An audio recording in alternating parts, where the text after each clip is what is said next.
Ассалаумағалейкум, құрметті қазақ елі. Менің атым Қайрат Медиев. Мен 1987 жылы әскерге шақырылып, Совет әскерінің құрамында Ауғанстандағы азаматтық соғыста болдым. Бір күні осындай қызық жағдай болды. Адам сенбес жағдай болды. Менің жанымда бір қазақ бала, екеуміз түнгі сағат 3-4-тің шамасында екеуміз кешлактың ішінде едік.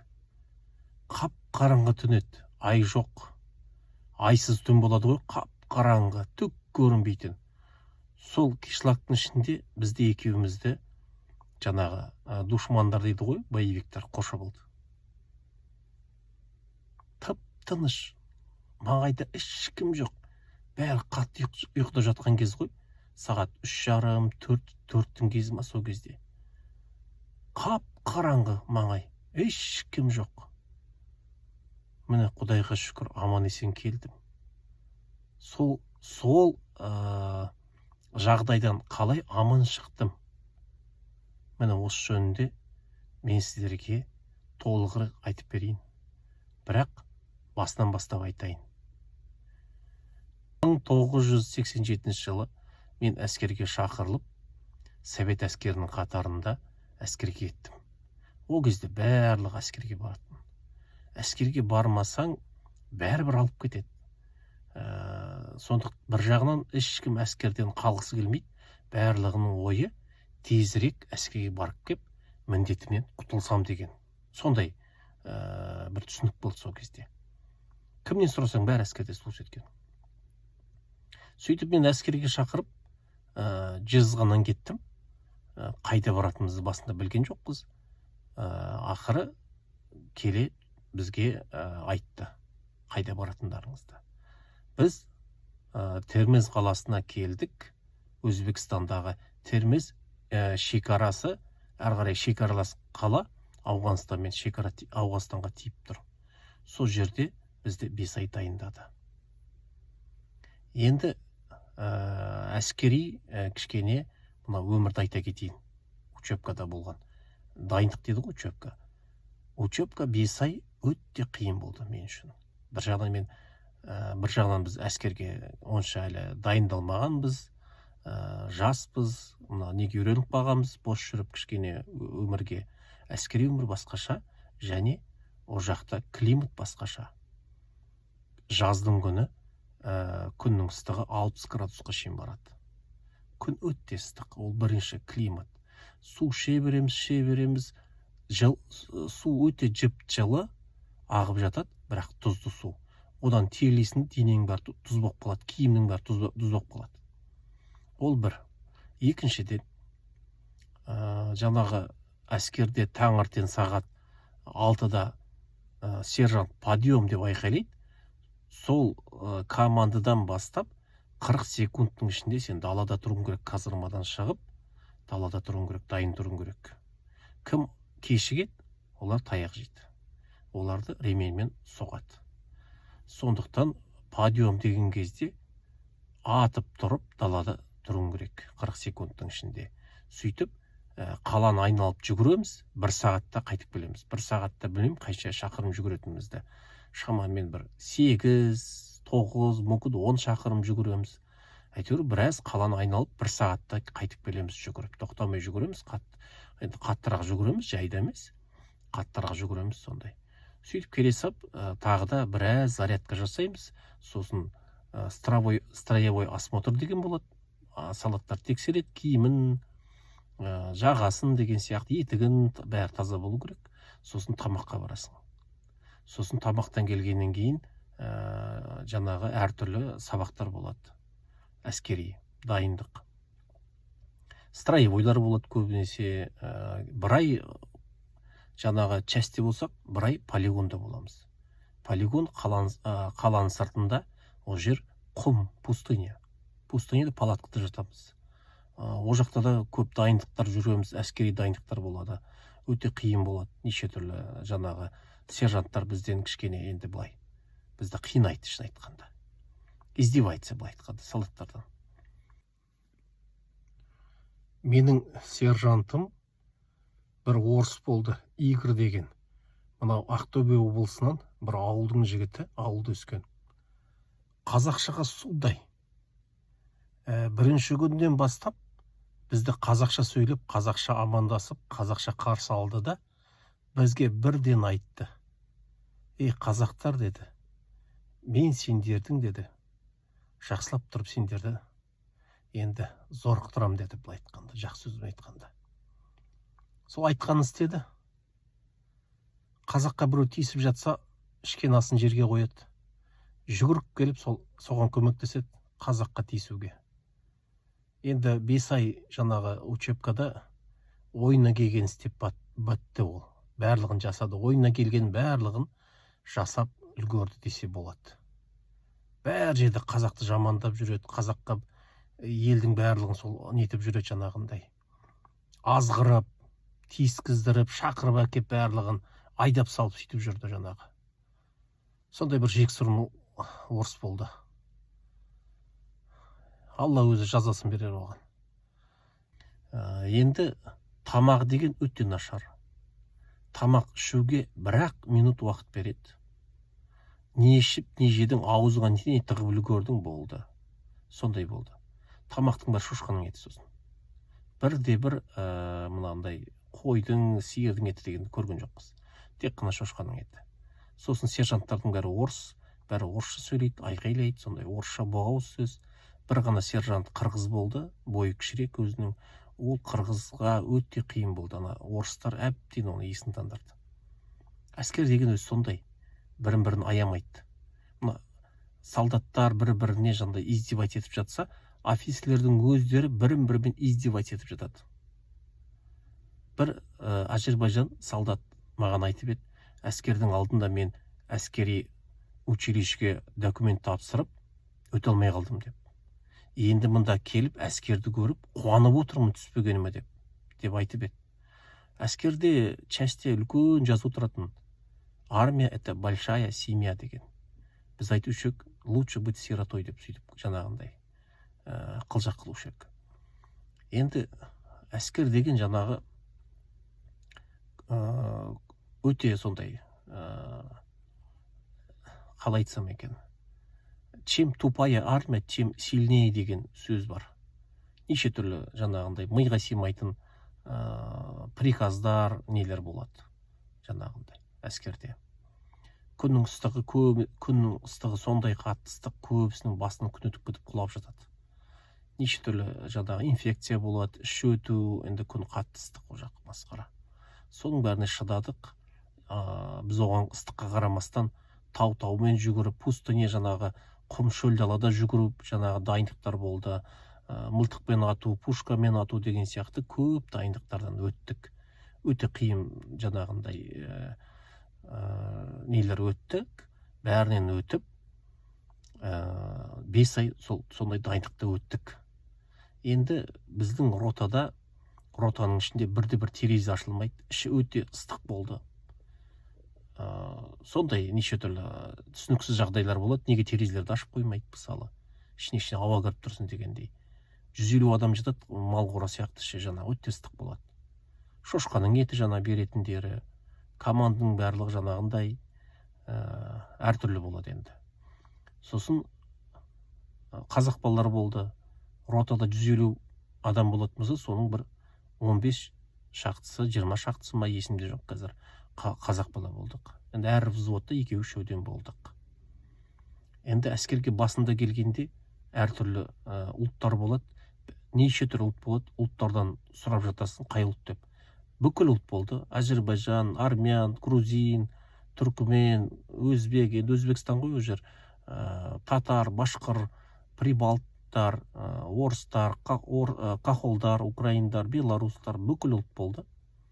Сол ең басында бәрі бірін-бірін ұлтын сұрайды, кімсің деп, ұлттың деп. Сөйтіп жаңағы Шымкенттен бір Марат деген бала болды. Төрткүл совхозынан.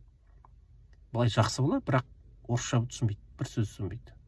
Ана сержант кеп, фамилия солдат десе, анау мені іздейді ғой. мені көздеп, Қайрат мынау маған не деп тұр дейді. Мен айтам, фамилияңды айтсайшы, кейін сұрайын. Фамилия деп айт десем, фамилия деген не ол дейді. Қазақ, иә қазақ дейді. Анау фамилия солдат десе, соны жаңағы түсінбейді. Ақыры түсінді фамилия не екенін. Содан былай жақсы жігіт бәр жерде ештеңеден кейінбес, тек орысша түсінбейді. Бір күні тағы қызық жағдай болды сол Маратпен. Полиция занятие деген болады. Полиция занятие болып жатқан кезде офицер встать, 10 минут перерыв деп жаңағындай бізді босатты. Сол кезде жаңағы Марат маған жүріп келіп айтпайын ба, Қайрат, мына карта тұр ғой, карта мира, Европа астында, мына жағы Америка, мына жағы Африка, Австралия деген сияқты. Мына жерде біздің Шымкент қайда дейді. Картаны қарасам, Алматы тұр, Бишкек тұр, Ташкент тұр, Шымкент жоқ картада. Сосын айтты, мен міне көрдім ғой, Алматы тұр, міне Бишкек деп тұр, міне Ташкент деп тұр. Яғни Шымкент міне мына жерде кішкене, мына Ташкенттен кішкене жоғары қарай, осы жерде болу керек дедім.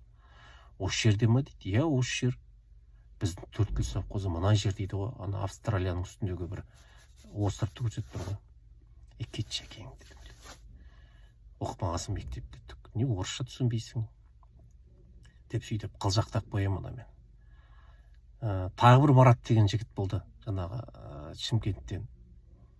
Бұл Марат қызық енді кішкене. Бір Әзербайжан баламен қай жерде бірін-бірін көріп қалса, екеуі жағаласа кетеді, төбелесе кетеді. Күнде екі-үш төбелесіп болады кейбірде. Әйтеуір бірін-бірін көріп қалса болды, бір екі қабақ айтып болады ғой, бірін-біріне атыла кететін, сол сияқты. Неше түрлі сондай қызықтар болды.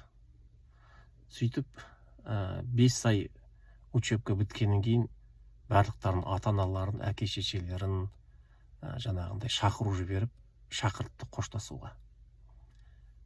Неше түрлі ұлттар келіп жатыр, Әзербайжан, грузин, армян, түркмен. Біздің қазақтар келіп жатыр, біздің қазақтар не әкеледі? Құрт әкеледі, бауырсақ әкеледі, ет әкеледі. Анау Әзербайжандар неше түрлі орехтар әкеледі екен, неше түрлі езімнің түр-түрі, жаңағындай бір кепкен бір сухофруктар, өмір көрмеген. Өзбектерде сондай неше түрлі нелер әкеп жатыр, бірімізге жаңағындай беріп жатыр дәметіп. Енді неше түрлі жаңағы тамақтарды сол жерде бірінші рет көрдім мен, сондай болатынын көрмеппін шын айтсам. Орехтар әр түрлі жаңағындай сухофрукты неше түрлі. Соның бәрін жеп көрдік енді. Бір наурыз тойы болған сияқты, бір 2-3 күн тойлағандай болып жаңағындай абыр-дабыр әке-шешелері келген, неше түрлі тамақ әкеп жеп, бір кішкене жақсы болып қалдық. Сол әке-шешелеріміз бәрі кеткеннен кейін барлығымыз вертолетке мінгізіп түннің ішінде Ауғанстан жеріне алып кетті. Сөйтіп мен Ауғанстан жерінде менімен бірге 5-6 қазақ Құндыз деген жерге түстік. Түннің іші қайда келетқанын білмеймін, әйтеуір вертолет түсті, қонғаннан кейін қайда келдік деп сұрасақ, Құндыз деген жер деді. Құндыз деген жерге келіп жаңағы вертолетпен түскеннен кейін бізді таңертең бөліп әр жаққа алып кетті қазақтарды. Мен жанымда бір қазақ бала Болат деген екеуміз 149-шы атқыштар мотострелковый дейді, полкқа түстік. Сол полкқа түскен бетте балалардың барлығы операцияда екен, военный жаңа операция болып отыр екен бір жақта, сол жақта екен барлығы, полкта ешкім жоқ былай айтқанда. Бір күні бір 2-3 дембіл келді, олар таңертең самолетке мініп елге қайтатын болды. Біреу қазаққа ұқсайды, біреу татар ма, сөйлескіміз келеді, бірдеңе сұрағымыз келеді, бізбен олар сөйлескісі келмейді, қарағысы келмейді, қолдарын сілейді, кетіңдер шәрді дегендей. Жарайды, сонымен мен ол полкта көп болған жоқпын, бір аптадай ғана болдым. Сонымен мені әрі қарай полктан бір 200 шақырым жерде провинция Бағлан деген бар, Зеленка. Зеленка деген орманда, жолдың бойы орман таласып кеткен, соны Зеленка дейді. Сол Зеленканың іші толған боевиктер. Сол Зеленканың арасында заставалар тұр. Точкалар дейді, точка дейді, заставалар, әр застава аралары жарты шақырымнан шамамен 7 застава тұр. Өте қауіпті жер, ішінде бір 700 боевик бар. Сол жаңағы заставада шамамен 20 адамнан жаңағы 7 заставада. Бір рота, 7-ші рота, 3-ші батальон, 7-ші рота. 7-ші рота сол жерде жаңағы жолдың бойында жолды күзетуге. Біздің жаңағы мақсатымыз жол күзету. Жолдан өтіп бара жатқан машиналарға жаңа қауіпсіздік көмек беру. Машиналар өткен кезде біздің машиналар жаңағы советтік автоколонналар немесе ауғанның жаңағы жай халықтың колонналары, машиналары, көліктері сол зеленкадан өткен кезде ана боевиктер шабуыл жасайды, атқылайды, түгін қалдырмайды, тонайды. Біз сол кезде оларға жаңағы тойтарыс береміз. Оларға жаңағы колонналарды өтіп кетуіне көмектесуіміз керек. Әйтпесе аналар түгін қалдырмай атқылайды. Мынау біздікі ма әлде ауғандыққа қарамайды. Ауғанның жаңағы машиналарын атқылап, тонап, сол жаңағы жолда келе жатқан машиналарды атқылап, жаңағы ішіндегі әйел қыздарын өздерімен бірге ана зеленканың ішіне алып кетеді. Зеленка жаңағы орман ғой, орманның ішінде сол өздерінің жаңағы тығылатын жерлері бар, ішінде үйлері бар, жер асты жүретін жаңағындай жерлері бар, сондай жер астына кіріп кетеді. Түнімен жаңағы қараңғыда орманның арасында анау от жағып бірін-бірімен сөйлеседі. Осы аймақты, осы біз тұрып атқан аймақты біздің алдымызда бүкіл әскери операция болған екен, военный операция, боевые действия дейді ғой. Солай өткізіп, осы жерді тазалап, бүкіл боевиктарды құртпақшы бопты біздің совет әскері. Бірақ жасай алмапты. Біздікілерден 2 күнде 20 шақты адам қайтыс болғанда, қайтыс болған емес, 20 шақты адам шығын болған. Ішінде жарақаты бар, өлгені бар, сонымен бірден тоқтатқан. Әрі қарай жүргізуге болмайды деп, өйткені көп шығын болып кетті деп. Ал енді кез келген жаңағындай әскери военный операцияны біздің совет әскері өз еркімен жүргізбейді. Жаңағы бір жерді атқылау үшін, бір жерге жаңағындай әскери военный операция жүргізу үшін барлық бұндай ақпаратты, өтінішті ауған әскерінің басшылары жасайды. Ауған әскерінің басшылары сол жаңағы бақылау жұмыстарын жүргізіп, сосын совет әскерлеріне өтініш жасайды. Мына жерде боевиктер көбейіп кетті, сол жерге сондай бір операция жасап, тазалау керек дегендей.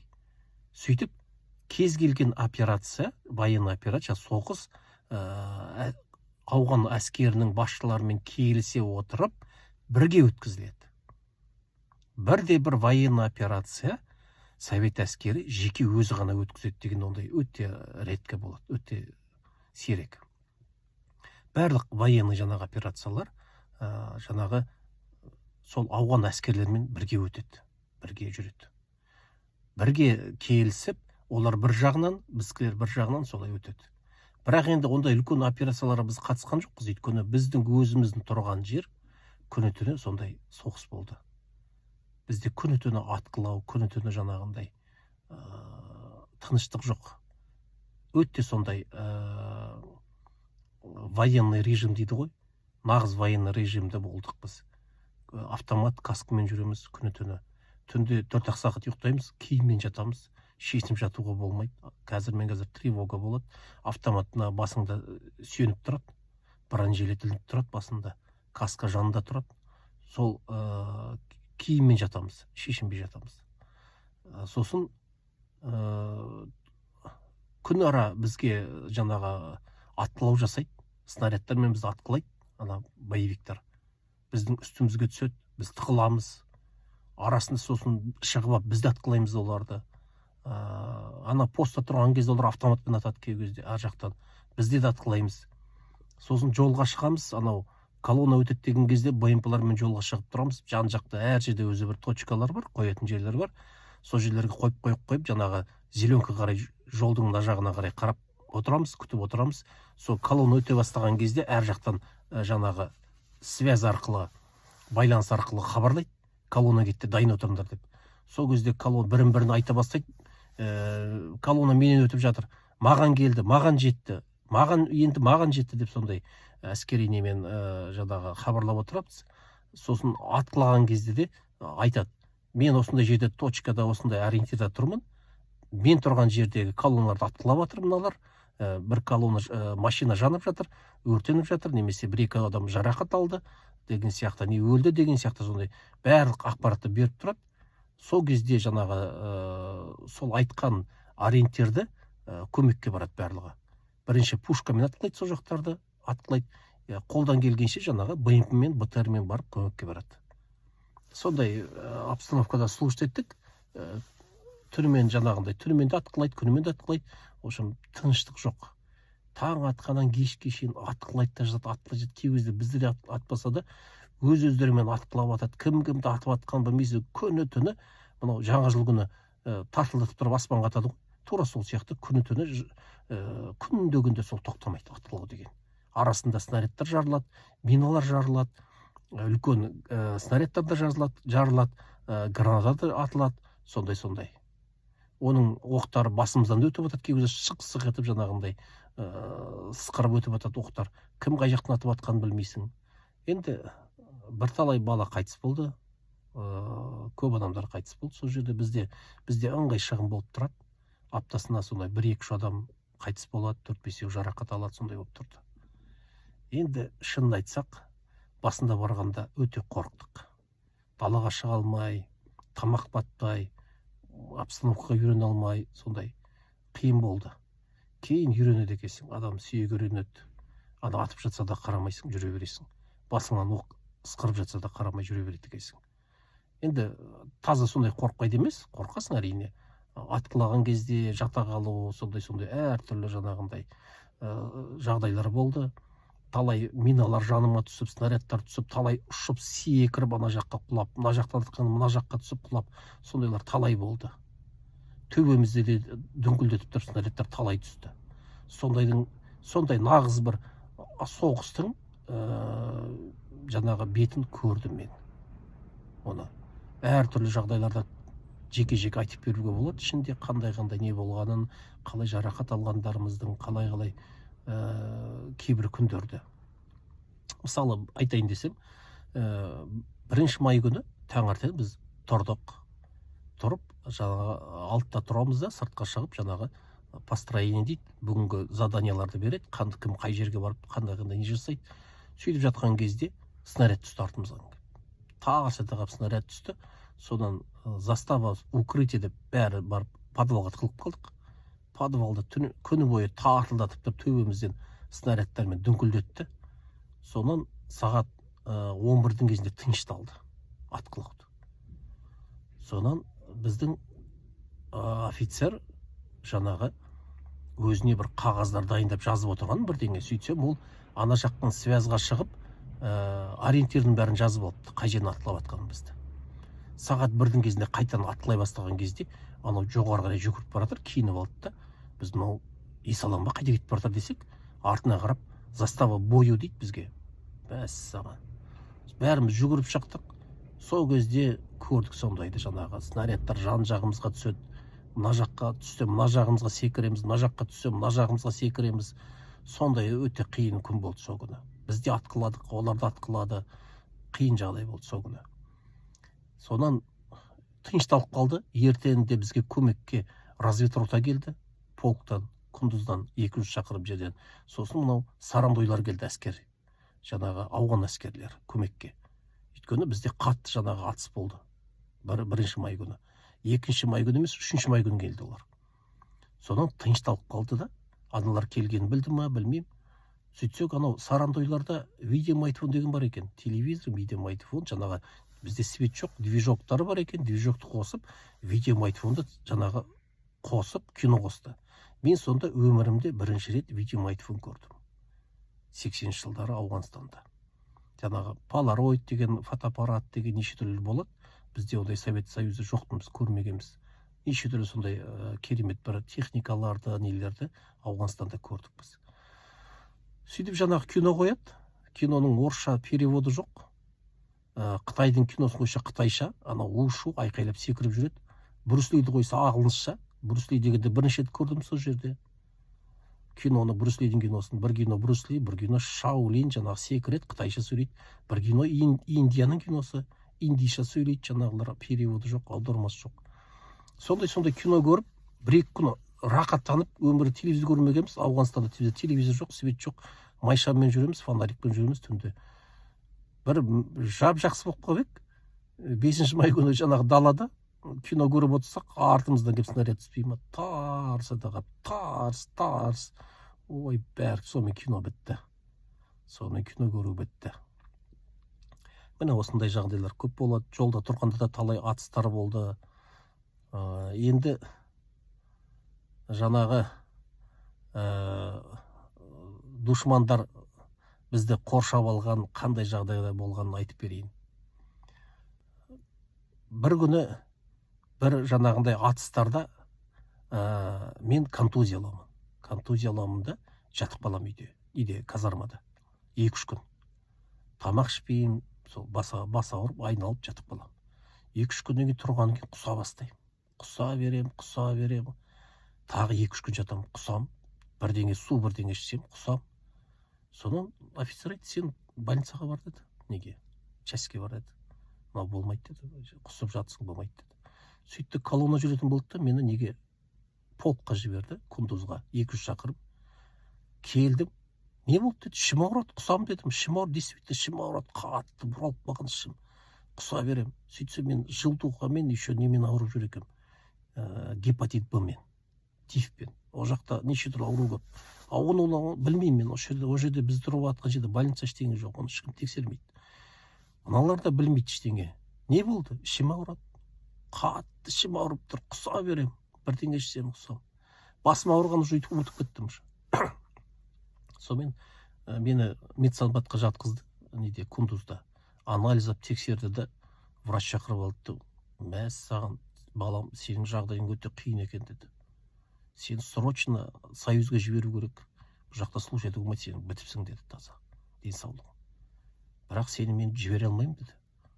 Жіберу үшін сені анау Кабулда центральный советский госпиталь бар, сол жерде комиссия тұрады, соған жіберем, солар жіберу керек деді. Маған бәрібір жібересің бе, қайда жібересің бе, әбден шаршағам, аяғымда әзер тұрмын. Сонымен мені түннің ішінде самолетке мінгізіп Кабулға жіберді.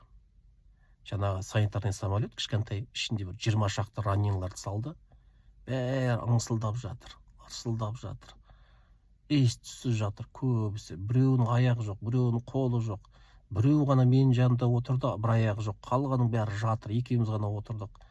Ана медсестралар деген қандай керемет.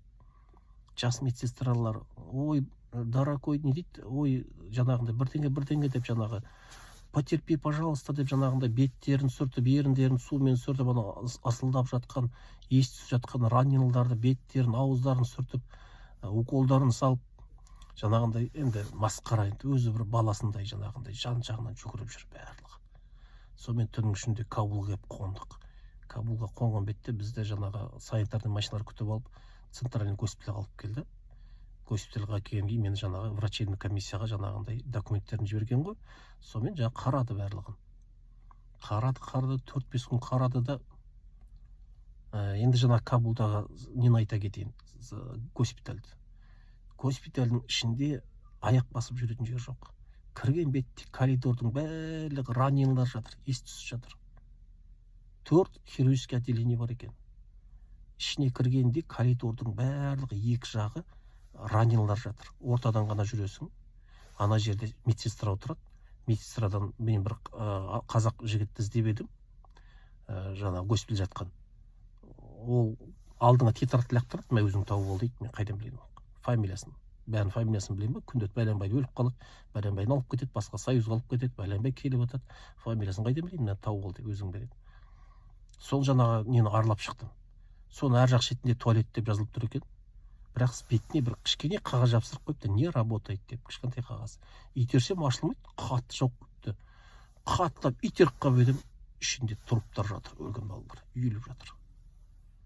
Бір-екеуінің екі аяғы жоқ екен. Сондай труптар бәрі жалаңаш, үстерін ақ тростен жауып тастаған, бірін-бірінің үстіне тастаған труптар, өлген балалар үйіліп жатыр екен.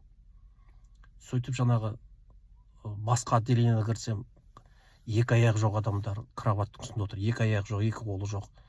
бір жерге қарап қалған, көзін бір-ақ жерге қарап тұр, ешқайда қарамайды, тесіліп қалған. Сондай жаңағындай қиын ырсылдап жатыр, іші қан сасиды. Ызылдап жатқан қаншама адам ызылдап жатқан. Бір баланы қарап қалып еді, маған қарап қалды да, аспанға қарады, танып қалдым. Бізде учебкада бір өзек болатын, бойы ұзын, көрінгенге тиісіп жүретін, көрінгенге тиісіп бір сондай бір жексұрынетін, жаңағы бір өзінше сондай. Сол жатыр, бір аяқ бір қол жоқ. Танып қалдым мен, бірден қарап қалдым да, бірақ ол маған бүйтіп бір қарағандай болды да, бірақ аспан қарап жатыр екен, бір точка қарап жатыр екен, сол бетінде қарап жатыр, қозғалмай. Ананы жек көрушім, ана жерде көріп жаным ашып кетті. Бір аяқ бір қол жоқ, жатыр. Сөйтіп жаңағы досым тауып алдым. Сол жерде бір қазақ бала жатыр екен. Қап-қара күйе сияқты күйіп кеткен, беттері, қолы барлығы жарылып, іштерінде сүйектер көрініп жатыр енді. Қып-қызыл болып. Беті қап-қара, жарылған жерлер қып-қызыл, әр жағы әппақ болып сүйектер көрініп жатыр. Өртеніп кеткен екен танктың ішінде.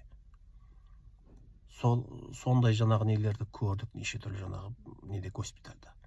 Сонымен 4-5 күн жаттым, 4-5 күн анализ тапсырып, бүйтіп комиссияға шақырды да, комиссияның бастығы айтады: сенің ешқай жерің ауырмайды екен, сен сау екенсің, егер слушать еткің келмесең, осы госпитальда қала бер.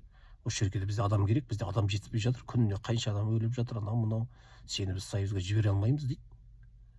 Осы жерде қаласың ба дейді. Қояр. Осы госпитальда қалып жату деген ол кезде бір бізге мазақ болушы еді. Госпитальда қалу деген мазақ болушы еді. Жаста ол кезде әскерді ондайда сыйламайды, госпитальда қылғандарды. Сол қайтам дедім мен. Қалмайым дедім. Сөйтіп мені қайтадан неге әкеліп тастады? Пересыльный пунктқа, аэропортқа. Сөйтіп Кабулды көрдім. Жолда күндіз машинамен келе жатып Кабулды көрдім. Кабулдың жаңағы ортасымен өтті, қаланы көрдім.